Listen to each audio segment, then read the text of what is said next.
323 BC, Babylon. A man lies fevered in a palace of gold and shadow. His empire stretches from Greece to India.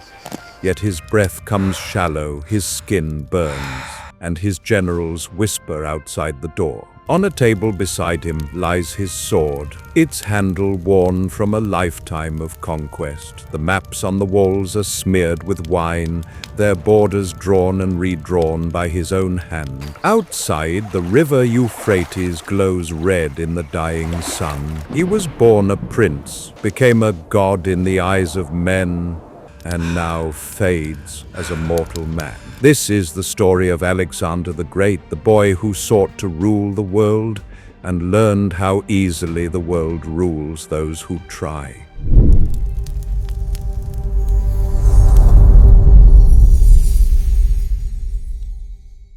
(356 BC), Pella, Macedonia. A storm rolled over the palace the night Alexander was born. His father, King Philip II, was away at war. His mother, Olympias, dreamt that lightning struck her womb and set it alight. Priests read omens and declared the child destined for greatness. At 13, Alexander was sent to study under Aristotle. The philosopher taught him logic, medicine, and poetry, but more importantly, he taught him to question everything. Alexander learned that the world could be known, measured, mastered. Knowledge, he realized, was the first conquest. By 16, he led armies. By 20, his father was dead, stabbed at a wedding feast, and Alexander was king. The world had given him prophecy. Now it would demand proof.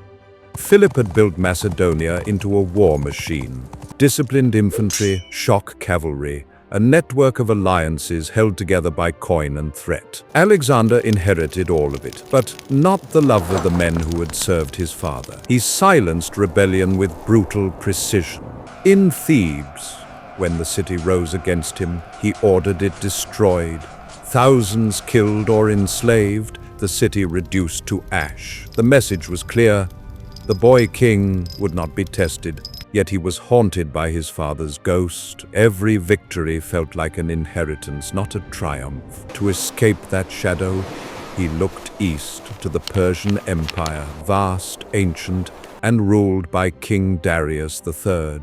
There, across the Aegean, waited a war that could make him immortal. At dawn, Alexander's army crossed the Hellespont, the narrow strait dividing Europe and Asia. He paused midstream, hurling a spear into the far shore and declaring the land conquered in the name of Greece. His army, 37,000 strong, marched into legend. At the Battle of the Granicus, he met the Persians head-on. Arrows fell like rain. Alexander charged straight into the enemy line, his horse Bucephalus cutting through chaos. A Persian blade split his helmet, another slashed his shoulder. He fought on, killing the satrap's son and breaking their front. The Persians fled. It was his first victory on Asian soil and his first scar of glory. The Greek city-states, once divided, now rallied behind him. In their eyes, he was more than a king. He was destiny in armor, but destiny, once begun, never stops asking for more. From 334 to 332 BC, Alexander carved his legend across Anatolia and the Levant. At Issus, he faced Darius's great army and broke it by destroying the weaker Persian left flank. Seeing this, Darius fled, leaving behind his family, his treasury, and his throne. Alexander treated the captured queen and princesses with respect. Earning admiration even from his enemies, he sent Darius letters demanding recognition as ruler of all Asia. Each refusal only deepened his resolve. Then came Tyre, an island fortress said to be impregnable. Alexander ordered a causeway built from the mainland, dragging rubble and timber through surf for 7 months under constant fire. When the walls fell, he razed the city and crucified 2,000 defenders along the shore. Was this vengeance or vision? Did he conquer to unite the world or to prove it could be conquered at all? In 332 BC, Alexander entered Egypt not as an invader but as a liberator. The Persians had ruled harshly. The Egyptians welcomed him as a deliverer. At Memphis, priests crowned him Pharaoh, son of the god Amun. To them, divinity and kingship were one and the same, and Alexander did not correct them. He founded a city on the Nile Delta, Alexandria, designed as the beacon of a new world. It would become a crossroads of cultures: Greek reason, Egyptian mysticism, Persian artistry, a vision of empire not by sword but by synthesis. Then, seeking divine confirmation, he rode into the Siwa oasis to consult the oracle of Ammon. No one knows what was said within the temple, but when he emerged, his expression had changed. From that day on, he spoke less as a king, more as a god. The line between faith and delusion is invisible until you've already crossed it. Darius gathered his forces for one final stand at Gaugamela in 331 BC. The Persian host stretched across the plain, infantry, cavalry, scythed chariots glittering under the sun, outnumbering Alexander 5-1. Alexander studied the field, then struck diagonally across it. A tactic so unorthodox, it split the Persian line in half. Seizing the moment, the Macedonians poured through the gap, driving a wedge straight through to the center. Darius fled once more. When Alexander finally reached him weeks later, the great king lay dying, stabbed by his own men. He covered Darius's body with his cloak and ordered royal burial rites. The Persian Empire was his. Then came Persepolis. In the ceremonial heart of Persia, Alexander entered the palaces of kings who had ruled for centuries. There, amid wine and victory, the city was burned, whether by drunken rage, revenge for Greece, or deliberate symbolism. The fire lit the night sky for miles. With Persepolis in ashes, the old world was finished. Alexander had not just conquered an empire, he had ended an age. 327 BC, the Hindu Kush. Snow blinded the Macedonian army as it climbed the mountains once believed impassable. Behind them lay Persia. Ahead lay a land of rumor and myth. Alexander pressed on, driven by the idea that if the world had an edge, he would stand upon it. In India, he faced kingdoms unlike any he had seen. Elephants in armor, monsoons that drowned men and morale alike. At the Battle of the Hydaspes River, he faced King Porus, a giant of a man commanding war elephants. The battle raged in torrential rain. Horses panicked at the smell of elephants. Men sank in mud, but Alexander adapted. He feigned retreat, lured Porus into pursuit, and struck from the flank. When victory came, Alexander asked Porus how he wished to be treated.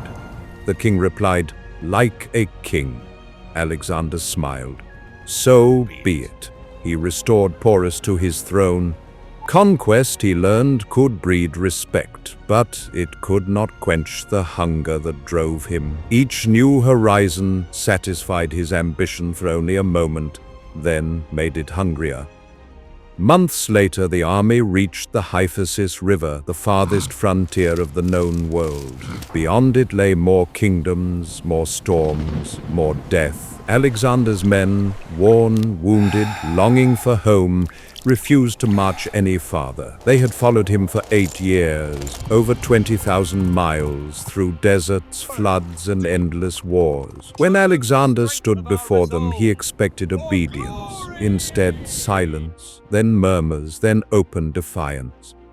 He locked himself in his tent for 3 days, waiting for them to beg forgiveness. They never did. Finally, he wept and ordered the retreat. The boy who had tamed nations could not tame exhaustion. Was this mercy, or the first time destiny told him no? The way back was hell. Through the Gadrosian desert, heat burned men alive. Mirages shimmered where water should have been. Thousands died of thirst. Alexander marched on foot beside them, refusing shade, drinking only what his soldiers drank, often nothing at all. When they finally reached Persia, The survivors were ghosts of the army that had once terrified the world. Alexander rewarded them with feasts and gold, but joy could not be feigned. The empire he had built was too vast to hold. Rebellions sparked before the ink dried on his proclamations. He executed old generals for corruption, married Persian princesses to bind loyalty, and adopted foreign dress and customs. To some he was visionary, to others a traitor to his own people. He had united the world, but in doing so had divided himself. June 323 BC, Babylon. Alexander returned to the city he had made his capital. Plans filled his mind: an invasion of Arabia, a fleet to circle Africa, new cities to bear his name. Then came the fever, 10 days of burning and delirium. His generals gathered, demanding to know who would inherit the empire. He is said to have whispered, "To the strongest," and then silence. He was just 32 years old. His body lay unburied for days as soldiers filed past in mourning. Some said poison, others divine punishment, but perhaps it was simply the weight of his own dream pressing down, finally too heavy to bear. He had conquered everything but time. After his death, his generals, the Diadochi, tore the empire apart. Ptolemy seized Egypt, Seleucus took Persia, Antigonus fought for Asia Minor. The unity he had forced dissolved into centuries of war. Yet something endured. His cities, Alexandria above all, became engines of learning and exchange. Greek blended with Egyptian, Persian, and Indian culture to form the Hellenistic world, a web of art, science, and philosophy that would shape history long after his empire crumbled. In that sense, Alexander's greatest conquest was not territory, but connection.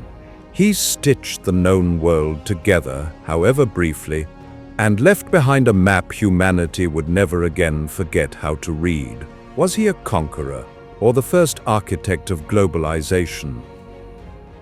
Today, the ruins of his cities still carry his name: Alexandria, Kandahar, Herat. In each, the wind moves through stone streets that once echoed with foreign tongues and impossible ambitions. The empire is gone. The idea of Alexander remains, restless, unfinished. He proved that greatness could be seized by will alone, and that will, unchecked, could also destroy what it built. Every empire since has lived in his shadow, chasing his speed, his certainty, his belief that the world could be mastered. Alexander conquered half the earth, yet never found a home upon it. His armies marched east, chasing land. His legacy marched west, chasing meaning. And long before the conquest, before the crowns and the fires, one man taught him how to think. Next on mini history, Aristotle, the teacher who shaped the conqueror.